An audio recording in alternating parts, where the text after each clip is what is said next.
Gobierno de Navarra. Nafarroako gobernua.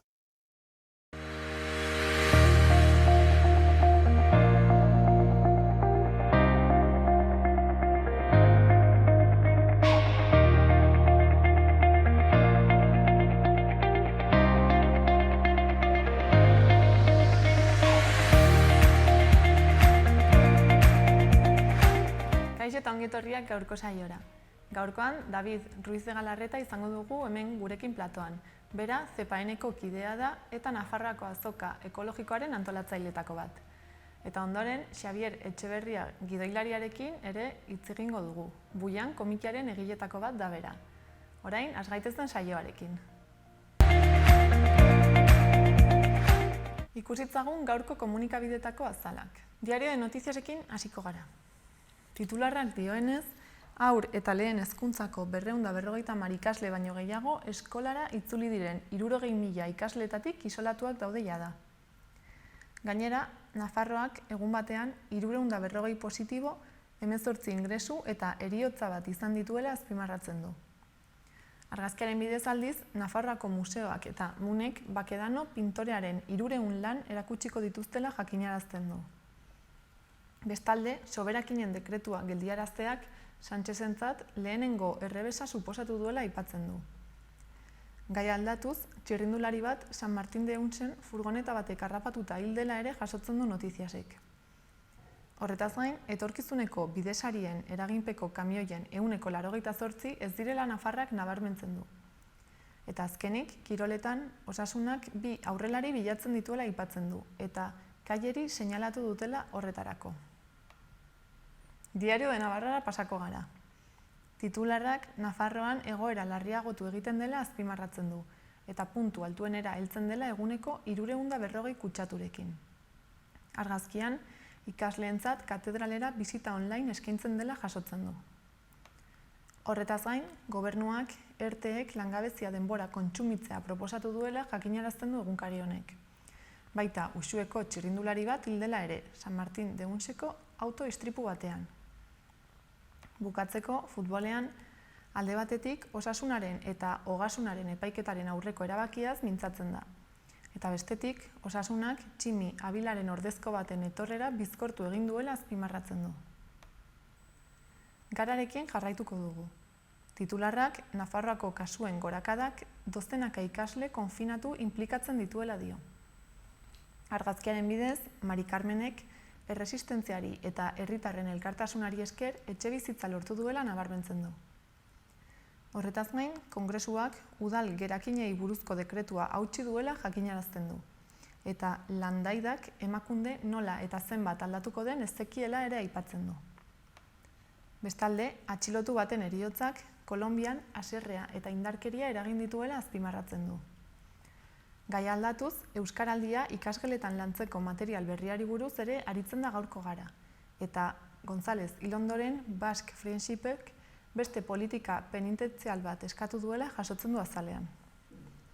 Azkenik, Brexitaren inguruan, Boris Johnsonek Irlandako iparraldearekiko duen ordagoak Europar Batasunaren haserrea eragiten duela nabarmentzen du egunkari honek. Berria ikustera pasako gara orain. Siden horrek 1.500 langile enplegu erregulazioan jarriko dituela azpimarratzen du komunikabide honek. Gainera, argazkiaren bidez, sindikatuek greba deialdiari eutsi diotela jakinarazten du. Horretaz gain, Euskal Konfederazioak euskarazko irakaskuntza babestera deitu duela jasotzen du azalean. Baita feministek Urkulluri emakunde berriz ere lehendakaritzari atxikitzeko egindako eskaria ere. Bestalde, Atenasek ez duela Moriako kanpalekua berreraikiko jakinarazten du, eta 3 itsasontzi bidali dituela Lesbosera. Gai aldatuz, Internet Explorer iraganean nagusi izandakoa ixtear dagoela jakinarazten du. Kulturarloan, Maian Etxoperenak ez erran inori nobelarengatik igartza saria irabazi duela aipatzen du berriak. Eta amaitzeko, Marta Villalta ERC-ren bozeramaileari tarte bat eskaintzen dio azalean. Euskal Herria Irratiarekin bukatuko dugu. Albiste nagusia, Osasunaren eta 10 zuzendari eta langile ohiren aurkako epaiketa astelehenean hasiko dela da. Horretaz gain, ikastetxeetako protokoloa puntuz puntu aztertzen du komunikabide honek. Eta azkenik, Nafarroako koronavirus kasuak biderkatu direla azpimarratzen du, 340 positibo eta heriotza bat erregistraturik. Udalerrietako albisteak ikustera pasako gara. Zitzurren, ikasturte berriko kirol jardueretan izen emateko epea zabalik da asteartera arte. Hau da, irailaren 15 arte, Ardoi kirolen bulego virtualean. Gainera, ikastaroi buruzko informazio guztia kirol zerbitzuen aldizkarian kontsulta daiteke, udal webgunean eskuragarri. Bestalde, Zitzurko ez jaien testu inguruan, Jon Gondan alkateak agerraldia burutu du udalbatzako 5 alderdietako ordezkariekin batera, aurten ez kanpaina aurkezteko. Gondanek adierazi du Zitzurko jaiak udari amaiera eta ikasturteari hasiera emateko mugarri garrantzitsua izaten direla. Hala ere, alkateak gogorarazi du testuinguru sozio-sanitario honetan ardura erakutsi beharra dagoela, eta ez dugula ezerez ospatzekorik. Aurten ez kontzientziazio kanpaina spot batez eta kartelez osatzen da. Spotean jaietan ohikoan hartzen duten eragileetako ordezkariak ageri dira udalbatzako kideekin batera. Atarrabiara pasako gara. Udaletik herritarrei jakinarazten zaie heldu den irailaren 17an Foruaren plazako lurpeko garajea iragazgaizteko lanak egin behar direla eta Ricardo Bel kalerako sarbidearen lehen tartea, hau da, Laseras kaleko biribilgunetik rural kutsara arte itxita egonen dela. Plazan egiten ari diren hormigoiztatze lanek irauten duten bitartean. Hala ere, Ricardo Bel kalera Joaquin Puig kaletik sartu ahalko da. Horretaz gain, berdintasun zerbitzuak 3. hiruhilabeterako txikun eta biodantza ikastaroak eskainiko ditu berriz, izan duten harrera ona ikusita. Gainera, lehen hiruhilabete honetan ere emakumeen bilkura bat sortuko da. Bilkura hau emakumeen artean egingo den bidaitzat eskainiko da. Parte hartzaile bakoitzak bere burua hobe ezagutu dezan, bere bizitza nondik aurrera eramaten ari den jakiteko eta plazerretik bere burua zaindu dezan. Guzti hau osasun integralaren eta generoaren ikuspuntutik egingo da. Edukiak honako hauek sustatzera bideratuta daude. Autoezagutza, osasunaren lanketa fisiko, emozional eta harremanetakoa, autonomia, botere pertsonala eta bizipen positiboagoak, nutritiboagoak eta atseginagoak, emakumeak, bezalakoak, gure bizitzako etapa eta egoera bakoitzean. 3 ikastaroetan izena emateko irailaren 15 arteko epea dago eta guztien prezioa 10 eurotakoa da. Karteletan ordutegiaren eta daten informazioa dago baita udalaren webgunean ere. Ikastaro guztiak aurrez aurre egingo dira eta bertan behera utzi behar izan ez gero telematikoki egiten jarraituko dute. Gainera, Atarrabian ere kulturetxeko aretoak modu egonkorrean eskatzeko epea ireki da irailaren 22 arte. Eskaerak idatziz kulturetxean edo herritarren arretarako bulegoan aurkeztu beharko dira. Horretaz gain, haur tailerretan izen emateko epea ere zabalik da irailaren 30 arte. Antzerkia, adierazpen plastikoa eta dantzak ikasteko tailer hauetan apuntatzeko telefonoaren bidez bakarrik egin daiteke. Eta Atarrabiarekin bukatzeko, hurrengo asteazkenean irailaren 16an Hirudantz jaialdiaren 5. edizioa ospatuko da udaletxeko karpan. Hirudantz jaialdia hiri paisaiko dantza, Uharte, Atarrabia eta Egueseko udalen ekimena da.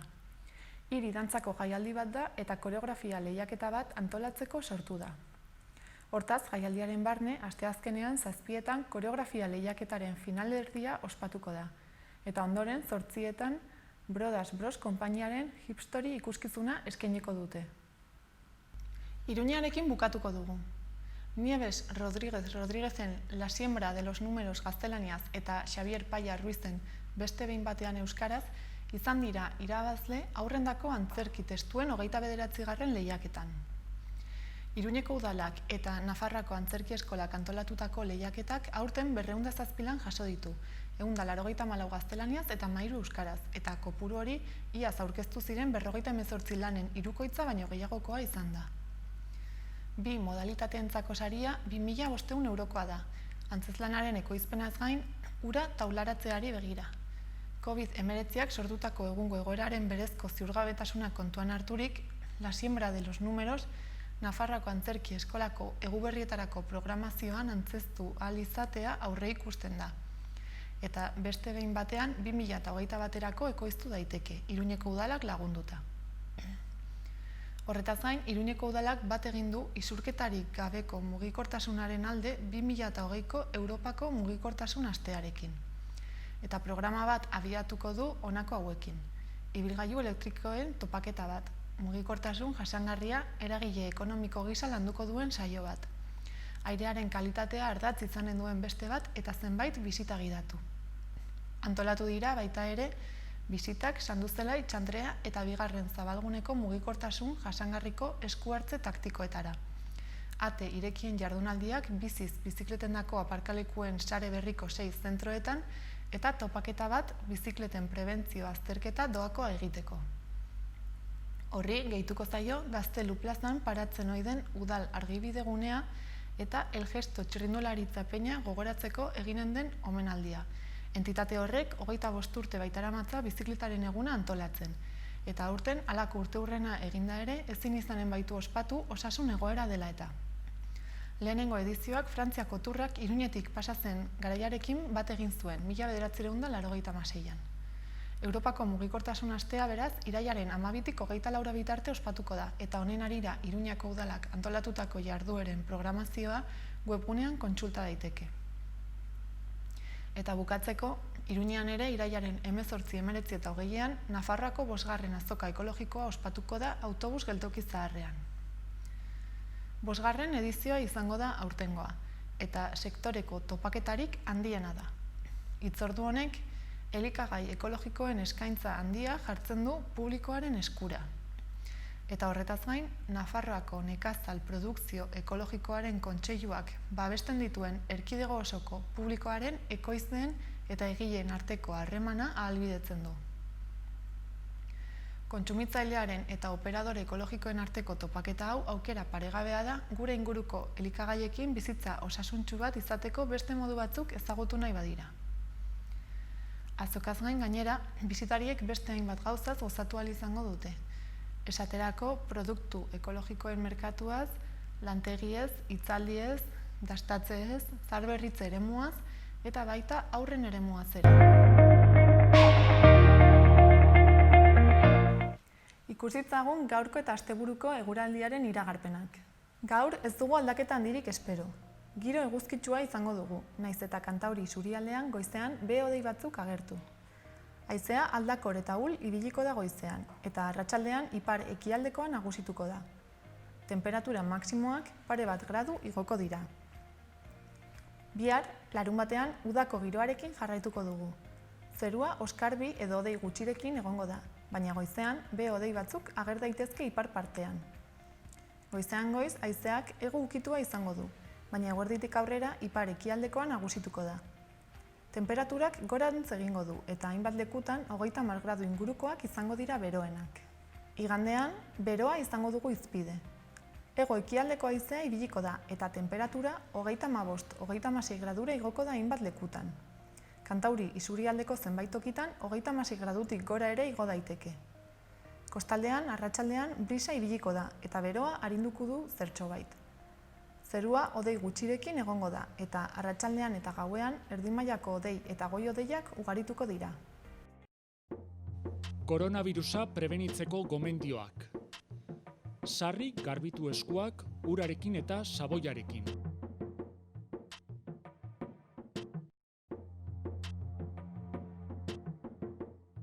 Estul edo doministiku egitean, ahoa estali besaurrearekin edo mukizapi batekin. Botatzeko mukizapiak erabili, eta ondoren zakarrontzira bota. Arnas sintomarik baduzu eta infektatutako pertsona batekin kontaktuan egon bazara, etxean geratu eta deitu 112 telefono zenbakira. Beste ez zalantzarik baduzu, deitu 948 290 290 telefono zenbakira. Gobierno de Navarra. Nafarroako gobernua. Goazen gaurko efemeridekin. 1917ko irailaren 11an Ferdinand Marcos diktadore filipinarra jaio zen. Horretaz gain, 1971 urtean Nikita Khrushchev Sesbeko militar, politikari eta buruzagia hil zen. Gainera, 2 urte beranduago, 1973ko irailaren 11an, Txilen, Augusto Pinochetek zuzendutako armadak herrialdearen kontrola hartu zuen, eta Salvador Allende bere buruaz beste egin zuen La Moneda jauregian. Eta bukatzeko, duela 19 urte, Ameriketako Estatu Batuetan New Yorkeko World Trade Center eta Washingtongo Pentagonoa eraikinek hegazkin bidezko atentatuak jasan zituzten eta 3.000 hildako eragin.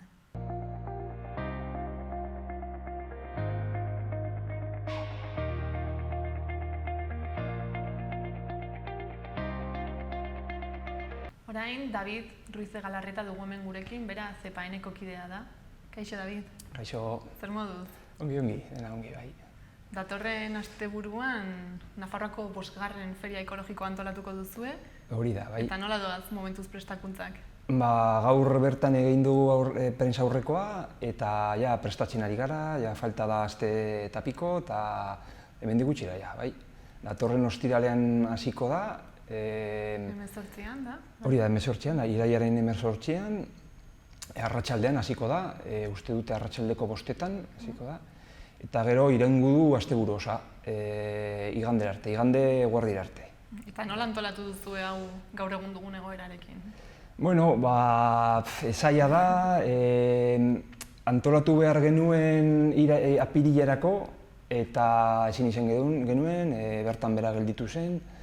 Eta orain irailerako planteatu genuen eta, bueno, egoera ez dago hain kaskarra eta, bueno, beteko dugu segurtasun neurri guztiak eta adibidez, sartzeko eta ateratzeko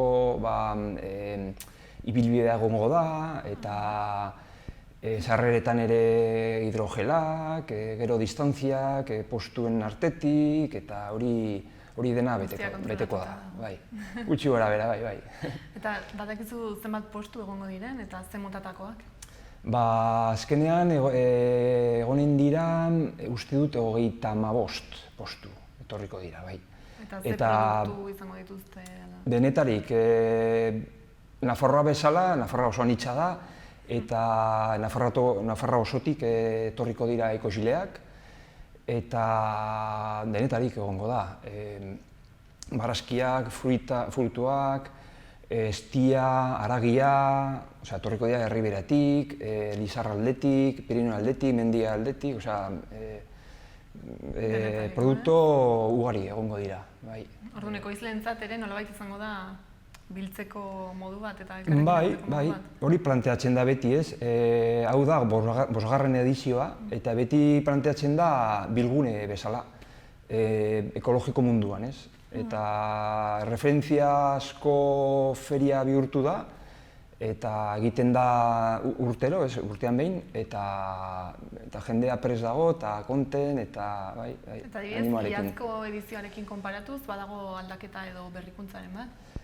Lekua berdina da, baina murriztu denez, distantziengatik, postu gutxiago etorriko dira. Eta nola egin Ez asko gutxiago, baina nabarituko da pixka bat. Eta nola egin duzu erabakitzeko ze postu egongo diren? Printzipioz ia gehienak Nafarroka dira. Guk zabaltzen dugu feria segunetan eta jendea ditzen digu izena emateko eta bar. Eta gehienak izango dira uste dute 25 inguru Nafarrokoak. Eta beti gonbidatzen dugu beste erkidetako posturen bat eta etorriko dira 10 bat gehiago Riojatik, Euskaditik, Galiziatik uste dut bat etorriko dela. Nolabait prioritatea dute Nafarrokoek eta gero... Bai, hori da.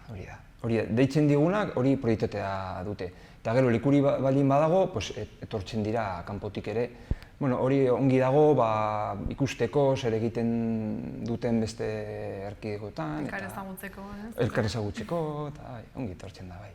Eta, feria hau autobus geltoki zaharrean, ez, egiten da? Hori da, bai. Eta aforoa egongo da, adibidez? Aforo egongo da, murriztua dago aforoa, baina printzipioz dago problemarik. Lekua oso handia da, eta nahiz eta barruko gune bat izan, nik uste dut ez dagoela problemarik izango. Gela eman behar da, baina ez da hilararik egongo. Ez, keba. Sarreretan egongo da hidrogela, personaren bat egongo da sarreretan ikusteko jendea espiatzeko, eta baina ez dago problemarik. Adibidez, hilabetero egiten dugu beste merkatu bat, ekomerkatua, geltokin ere, leku berdinean, eta printzipioz ja badaramagu uda osoa egiten, eta ez da problemarik egon. Eta somatzen duzu jendeak interes handiagoa duela produktu ekologikoetan? Bai, guke zepaenetik ikusten dugu, gero eta konsumo gehiago dagoela, eta konsumitzaileen aldetik ere, interes gehiago dagoela, ikusten da. Gero ere, ekoizpena gorantz doa, baita ere, zepaenen egiten dugu zertifikazioa, eta kontrol hori ez, eta urtez urte ikusten dugu igoera hori. Jendea animatzen da ere ekoizleak, ez? Bai, ekoizleak adibidez superfizial aldetik edo operadoren aldetik, ekoizleen aldetik, gorantz doa, urtez urte. Hori ere positiboki, ez? Positiboa ere iruditzen zaigu, eta ikusten da ere nola sektorea finkatua dagoen, eta ongi dagoen, eta realitatea momentuz, aber zer gertatzen den hemendik aurrera, egoera arraro honekin, baina printzipioz finkatua dago, eta Eta hurrengo asteburuan feria ospatuko da, eta postu ez gain, beste ekitaldi eta jarduera batzuk ere antolatu dituzu, ez? Bai, hori da. Printzipioz egongo da salmenta gune bat, hori postuekin eta gero ere egingo dira beste ekitaldi batzuk, adibidez antzerkiak egongo dira, itxaldiak, tailerrak egongo dira, musika girotuta dena, eta polita izango da. Bai, badaude ere bestelako jarduerak hori 3 egunetan zehar egiten da feria, eta orduan badago denbora egiteko. Eta horietan parte hartzeko nolabait ezakit lehenagotik zerbait egin behar da, ala besterik gabe bertara joan? Printzipioz han bertan egingo da, eta izena emateko, eta han adibidez itxaldiak emateko, eta murriztua egongo da foroa, eta tailerrak egiteko, orduan han bertan izena eman behar da, eta egunean bertan egiten da dena, eta printzipioz problemari gare, baina foroa murriztua egongo da. Orduan agian pixkat lehenago norbaitek interesago? Hori da. Ostiralen arratsaldean hasten gara, orduan momentu horretatik egiten alda izena ematea. Eta jarduera hauek nori daude zuzenduak? Badago ezakit norbait konkretuari zuzendua dago, adibidez hitzaldiak, ezakit interesa izan behar duzu mundu ekologikoan, produktu horretan? Bai, nahi baduzu esango dizut, hemen daukate apuntatua. Egongo da itxaldi bat adibidez, ostiralean, 6:00 elikagai probotikoek osasun egoeran orako duten garrantzia. Itxaldi bat emango da. Pixkat espezializatua bezala, ez? Bai. Beti mundu ekologikoari buruzko itxaldiak edo tailerrak egongo izanen dira, baina ikusten duzun bezala polita da eta interesgarria. Eta adibidez tailerra egingo da ere ostiralean eta material birziklatuekin jolasteko tailer bat. Hori aurrentzat zuzendua dago. Eta gero larun batean landaredun pinturen tailerra egongo da, antzerki bat, landako personaiak, antzerki ekintza bat, gero DJ bat egongo da animazioa egiteko, hori egunean zehar. Denetariko, ez? Bai, denetariko egongo da. Bai, giro polita egoten da normalean. Eta hauek ere autobus geltoki zarrean izango dira jarduera? Bai, egingo da nasetan, hori autobus geltoki zarreko nasetan, eta gero tailerrak eta itxaldiak geltokin. Porque igual leku desberdina izateko, eta egongo da egune edo leku itxi bat, eta hobeto itxaldia emateko, tailerrak emateko. Orduan plan polita ez izan daiteke naiz. Eta agian ez joan zerbait erosteko ideiarekin, baina behintzat Bai, begiradatxo bat. hori da. Azken finean guk antolatzen dugu feria hau, pues, ezagutarazteko zer dagoen ekologiko munduan, ez, Nafarroan. Orduan polita da, ekitaldi batzuk egongo dira saltzeaz gain, ez, egune salmentan ez gain, pues, egongo dira beste ekitaldi batzuk, eta interesgarria, bai umeentzat, bai familientzat, eta Orduan, mundu ekologikoak zergatik da garrantzitsua, zergatik esango zenuke garrantzitsua dela hau halako feria bat adibidez antolatzea, ez, eta bultzatzea hau? Printzipioz, guk, hau antolatzen dugu, erreferentziazko data bat izateko, ez, ekologiko munduan. Eta gero ezagutarazteko gizarteari, ez, zer egiten den Nafarroa mailan ekologiko munduan, ez, eta gero ere harremanak izateko gure artean, ez, ekoizleen artean, eta adibidez, denda txikiekin ere harreman hori kontaktuak hori da sortzeko, eta betidanik ekoizle txikiak izan gara, harreman eta lokutura asko dende txikiekin, eta edo bide laburreko zirkuitoekin, eta orduan feria hauekin ere garrantzia handia ematen diogu horreri, ez? Kontaktu egitearena, hori da, harremanak sortzarena, eta hori importantea da. Eta programazioa eta informazio guztia, suposatzen dut webgunean izango duzuela jarriko? Bai, hori da. Sartzen alzarete navarraekologiko.org webgunean, eta han dago egitaragua eta informazioa guztia. Eta gero feria honetaz gain, urtean zehar jarraituko duzu bestelakoak ere antolatzen? Bai, adibidez ekomerkatua aipatu dudan bezala, ekomerkatua egiten dugu hilabetero, leku berdinean, autobus geltoki zarrean, eta geltokirekin ere egiten ditugu gauza ekintza batzuk, eta adibidez afariak prestatzen ditugu, hilabetero ere bai, ekomerkatua baino lehen, ostegunetan, egiten ditugu afariak enkuentroak ditzen dira. Eta etortzen da txef bat, eta ekoizle bat, eta aipatzen du eta azaltzen du nola egiten duen platerrau, eta ekoizleak azaltzen du nola egiten duen bere produktua, eta zergatik animatuko zenuke norbait produktu ekologikoak erostera beste produktu normalak edo ez dakit nola deitu? Bueno, bai, badago bi nekazaritza mota, ez? Bata da ekologikoa eta besteak konbentzionala deitzen dena, ez? Printzipioz, nekazaritza ekologikoa dena, printzipioz produktua oso suntsuagoa da, gainera bertakoa baldin bada, eta Nafarroakoa, eta Hurbilekoa, eta freskoa, askoz ere hobeto. Eta gainera, feria hauetan egiten da salmenta zuzena.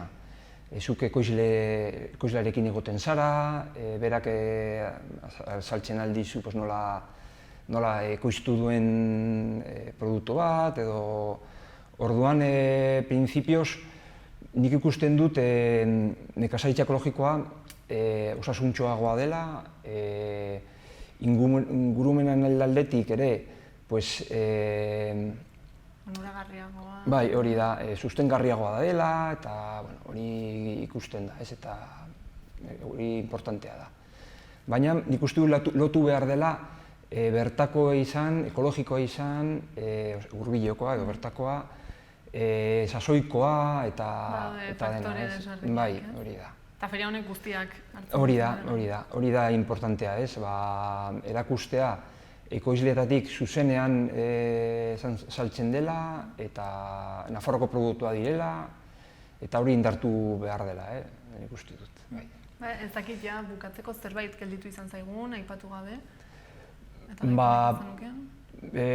Bueno, ez dakit, iguale aipatzeagatik esango nuke lehen aipatu dut, baina Nafarroa mailan adibidez, CEPAEN daukagu zertifikatuta 600 baino gehiago, 600 ekoizle baino gehiago, adibidez.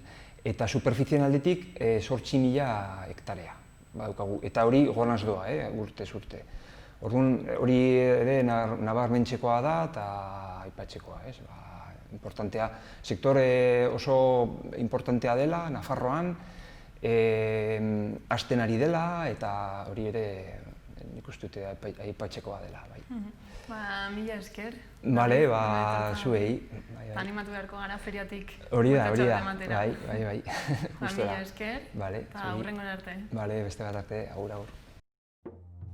Koronavirusa prebenitzeko gomendioak.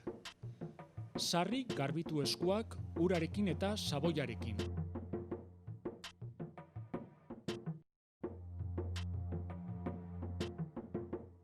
Estul edo doministiku egitean, ahoa estali besaurrearekin edo mukizapi batekin. Botatzeko mukizapiak erabili, eta ondoren zakarrontzira bota. Arnas sintomarik baduzu eta infektatutako pertsona batekin kontaktuan egon bazara, etxean geratu eta deitu 112 telefono zenbakira. Beste zalantzarik baduzu, deitu 948 290 290 telefono zenbakira. Gobierno de Navarra. Nafarroako gobernua. Kaixo, Xavier, zer moduz? Ondo, Samerko, gogoz. Gaur arratsaldean Lizarran egongo zarete, ez da zuen novela grafikoa aurkezten? Bai, aspaldi pixat hasian egin nituen aurkezten saldo bat horre Dudamako azokarako eta daunan inguruan, eta gero guzti honekin pixat gehatik izan gehat alabeharret, eta berriz gogoz bai aurkezteko guian Lizarrako jendiari, Lizarrara urbiltzan jendiari, eta baita ere guk gero ni ere elkartzeko, aspaldi elkartuko gaude lantaldekoak eta. Eta Buian novela grafikoan zer kontatzen da? Zeri buruz doa? Historia eta fantasia gustatzen ditun halako historia bat, eta da 1950 urtean Errusia, ondik etzan Errusia, baina Errusiak printzerriak zauden, horre geografikoki inguru hartan kokatuta dago, eta historikoki hor alde batetik Mongoliarrak Europa konkistatzera etorri ziren, eta bestetik Zaldun Teutoniarrak halako gurupagatik bueltaneo joan ziren Errusia printzerri hauek inbaditzea etzialako katolikoak. Horon bi gunarozeien artean kokatu genuen mutilen gazte bat Mansi izenekoa, bere neskalaguna egin da eta dekoa isla magiko baten bila dekoa, Buian izena duen isla magikoa. Eta bihar mitologian hildakoen harimak beltxarga bihurtze dira, ere isla hortara jotzen dira. Eta hori pixaten hasian esan duten gustatzen ditu datu historikoak eta persona historikoak, eta gero mitologia, fantasia edo. Eta nori dago zuzendua? Zakit, helduentzat da, gazteentzat? Nik uste monopoli bezala dela, ez? Sortzitik, 98 edo, ez? Ez da badaude esena gatukola pixate, borroka edo violentzia pixate da ona, baina nik uste estandaretatik askoz violentzia gehiago ikuste dela hainbarten zatan, eta bada pixat luzia da, azkenean ez da izmatu horren errazian, egunetatik atazian, eta nik uste euskera pixat irakurtzen dagoen hori pixat luzia xagoa bala eleberria baina. Eta hemen, Guzti. uste duzu ohitura dugula novela grafikoak eta komikiak irakurtzeko? Nik uste badagoela, gero eta gehiago gure inguruko arderetan, gaztelaz eta batez ere frantzesez ohitura handia dago. Euskaraz, oin arte ez da egon hainbesteko eskintzari, baina azken urteetan Gero eta egile gehiago euskaraz narratzen egunak, bada alako boom txiki bat edo euskarazko komikigintzan, eta zorionez, era guztietako liburuak plazaratzen egia, eta euskaraz badago nun aukeratu. Orduan geroz eta komiki gehiago egiten dira euskaraz, eta geroz eta irakurle gehiago daude? Bai, nik uste alako lehen, ez dakit, nire urtzaroan komikiak ziren, Mortadelo eta Filemon eta antzeko pixar unientzako alako etiketa modukoa zekaten, eta azken urtetan komikigintzak egin duna da helduei ere iritsia da. Komikigintza eta gai ezberdinak landuz, serioak, barrekoak, maitasunezkoak, abenturezkoak, eta gero eta popularragoa dela egiten zait, eta hori ikustea bai salmentetan, bai azoketan gabitzen eta gero eta jende gehiago megistea da komikia. Hala ere, kostatu daiteke ez, nolabait inoiz komiki bat irakurriaz baduzu, pausu hori ematea eta lehenengo aldiz novela grafiko bat irakurtzea, agian ez da hain erresa edo pixkat kostatzen zaigu. Bueno, nik uste horretik handela bete novela grafikoa hitza esmatu zela ez, pixat marketing bezala ez. Komiki pixat, behin esan duten bezala, era hortako argitalpenu pixat lotuago zon, eta eleberri grafikoa, novela grafikoa, pixat helduagoentzat, edo beste erateko tematikak edo lantzen dian liburuak dira, ez, eta hau buian abenturazkoa dan bezala, ez da egiten, Joan Amaik esateateko, igaztea eta esan abitare, Jurrau bat eta Josi Bizkina, guztiak ez erateko feminismoa lantzauna, edo, ez da egite, mole historikoaren landu zuen aztea eta grau liburuetan arrieten liburuakin. Era guztietako liburuak daude irakurleak pixate guztoko izango ditunan. Eta zuk, idazle bezala esperientzia duzu, baina komiki bat idaztea desberdina da. Bai, Martin eta Bilok, esan behar dut, ez dago Martin hemen, nire naia bizkia, Bilok da guionistak liburu honetan buianen, eta Bilok dakago, esperientzia pixkate handia liburuak eta literaturak erakarrekin egin izan ditugu, eta hau da gure behin komikia izan dago.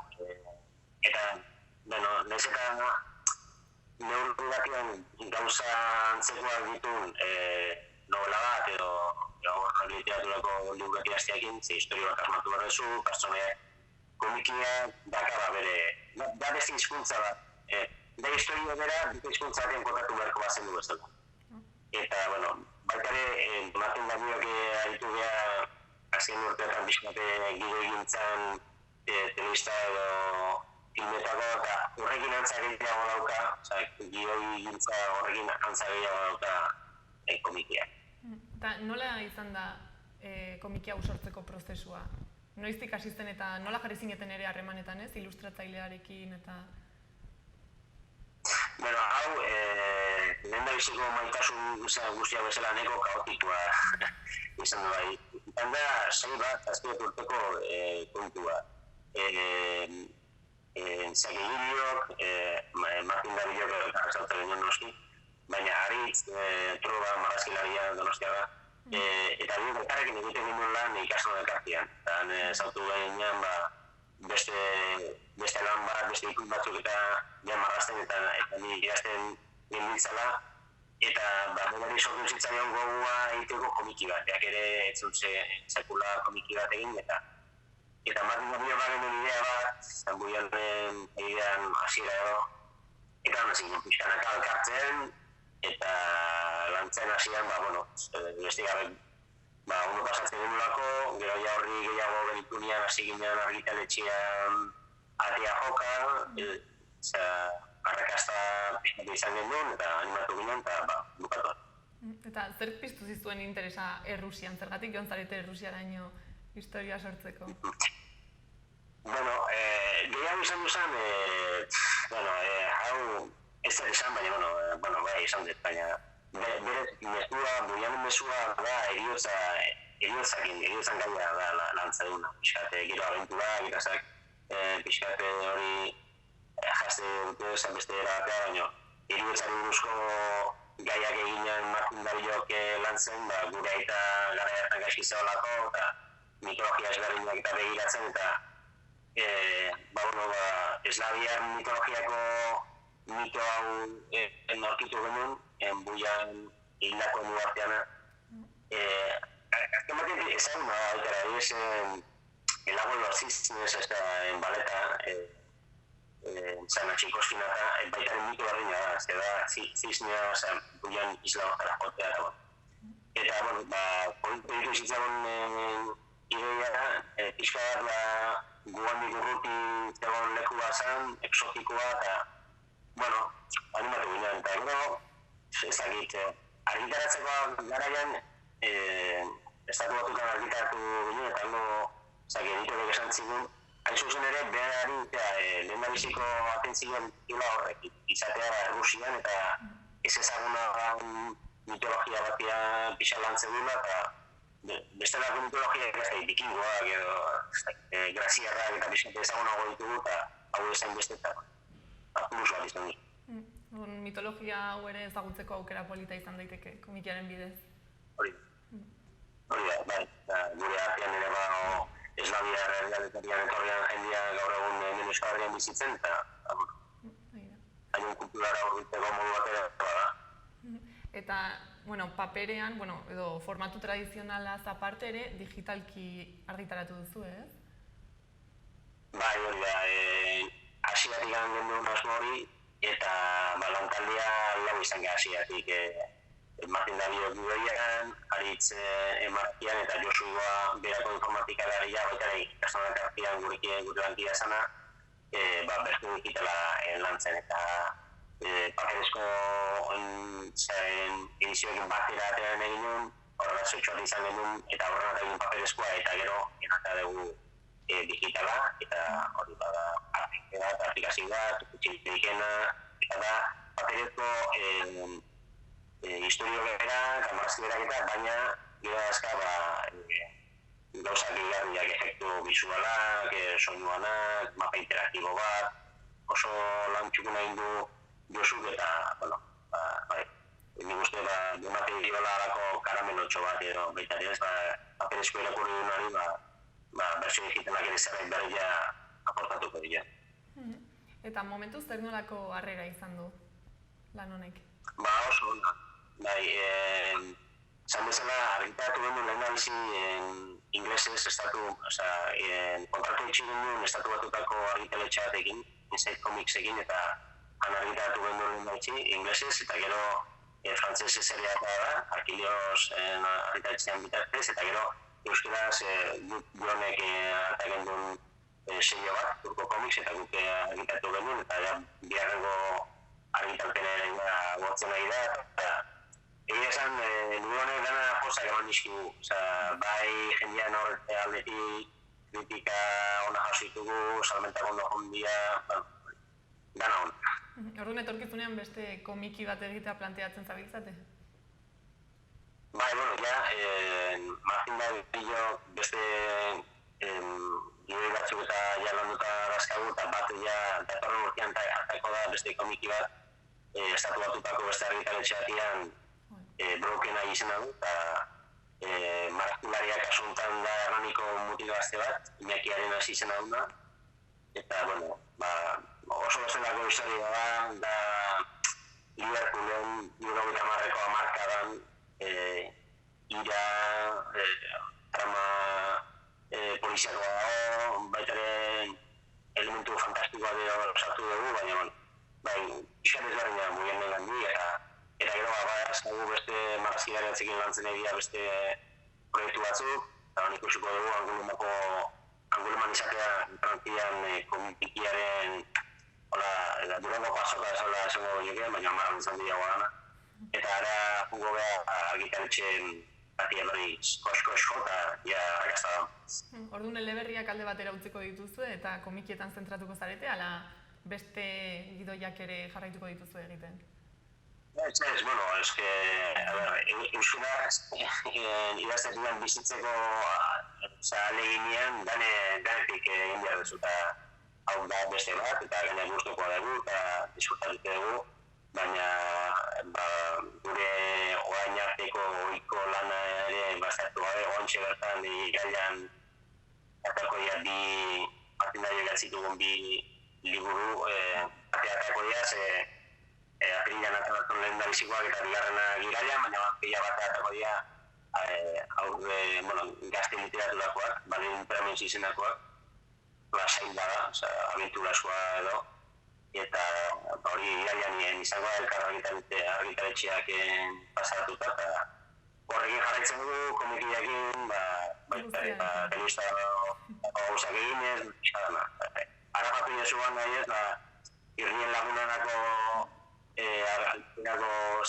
testuak iaztitu baitare atal batena, eta horretan egintzen da. Pixkat, lehen esan dut, euskaraz ez da beste hizkuntzetan hori izango, baina euskaraz idaztetikan, gauza asko batia ilean bukera zerbait irabazteko. Eta gaur arratsaldean Lizarran egongo zareten aurkezpen honetan, Nafarroako komiki jaialdiaren barne antolatutako jarduera bat da, ez? Eta garrantzitsua iruditzen zaizu halako feriak edo azokak egitea? Ezinbesteko egitzen zait.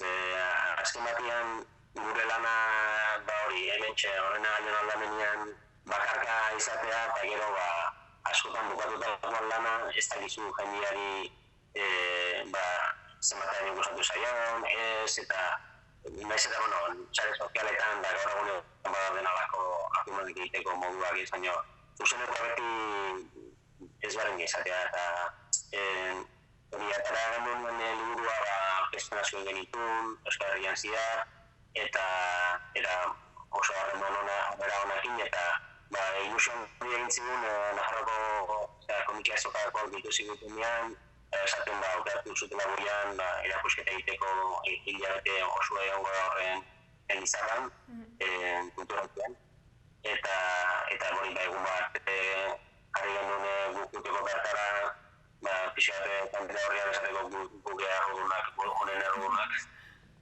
eta gaur izango da, arratsaleko 7:00 eta goa hondiz gaude, ara joteko. Eta adibidez, aurtengo azoka honetan parte hartuko duten beste artistekin nolabaiteko harremana duzue, ala ezagutu dituzue? Bueno, batzuk ezagutzen ditugu, mireste ditugulako eta jarraitzen ditugulako saretatik da beren lanak eta komikien plata hontara etorri beharritak egitea. Hau da gure lehenbiziko lana, ez da, beste batzuk egiten egiaban, baina ezagutu, bakitu ezak belatz, horrekan egiko dala, eta horreko jendeekin, horiek euskaldunekin ja harreman gehiago dugu, gure monarkalako euskal lobby bat sortzea, denak elkarrekin hitzea, eta pixat denak elkarra zautze dugu, baina kanpoko jendia, espainolak, frantzak eta tuestinak eta batzuk ezin dituen ezagutzen, eta horrek aukera emango ezagutzen. Orduan polita da ez, ere zuentzat harreman hauek sortzea? Bai, azkenean idazleen eta marzilarien lana eta frankotiradore lana da, bakarkako lana da, baina gero horrelakotan alkar ezagutzia eta esperientziak elkarbanatzea eta politizia. Eta azoka honetan antolatzen diren jardueretan, nor animatuko zenuke parte hartzera? Komikiak gustatu behar zaizkizu, ala edo nor joan daiteke? Ez, nik usteet ez dela aukidea komikiekiko galako zerratez, nik ez nitu mirakurtzen txikitan eta horren barzak izarkartako joan izan betik eta zerbait berria da, dauden era guztietako erakusketak, adibidez egitorre eginen dago beste toporren erakusketa, indituzte baita ere alako saioak tinta ikinto zara bat ardua eta enbarazketa emaztutzitenak, oso gauza bereziak eta kulturarekin lotutako arlo ezberdinak ikusi ikustenak egiten nahi dira, eta hori, nik uste kulturarekin arako pixat interesa dauneo zinik gustatzeko modukoak dira. Baita guri ere.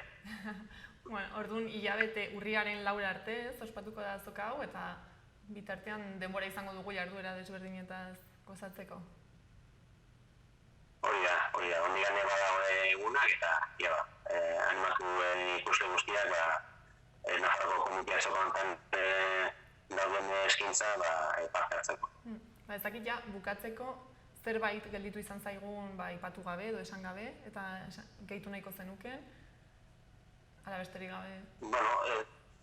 Aipatu bat, egun hauetan notizia baitare, justu aritz dagoela nominatuta, eta hilean bukaeran, eta uste, jairako 25 dihoa frantziko komika azokatera, Zuriñaneko komika azokara, Frantzian igaz enataratarako lehendabiziko komikatat enata duten eginen artean, finalisten artean gatu da, marrazkilari honen artean, lau daude, eta danak onda positiboak bihatzen izkiogun, eta suertea daukan aditek, eta irazte duen guian egin sari hori. Ea egia den, animo asko eta zorte hon, orduan. Eta gaur arratsaldean ere ongi joan dadila Lizarran. Molatuko beha, hori Eskerrik asko, Xabier gurekin hitz egiteagatik. Zure eskerrik asko. Hurrengoan arte. Koronavirusa prebenitzeko gomendioak. Sarri garbitu eskuak urarekin eta saboiarekin.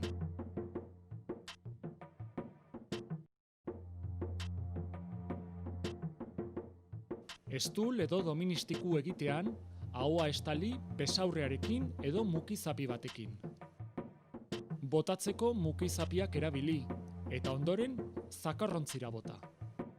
Arnas sintomarik baduzu eta infektatutako pertsona batekin kontaktuan egon bazara, etxean geratu eta deitu 112 telefono zenbakira. Beste ez zalantzarik baduzu, deitu 948 290 290 telefono zenbakira. Gobierno de Navarra. Nafarroako gobernua. Gaurkoz, hau izan da guztia. Orain, Erra taldearen ametsetan taupadak kantuarekin utziko zaituztegu. Mi esker eta asteburu ona pasa.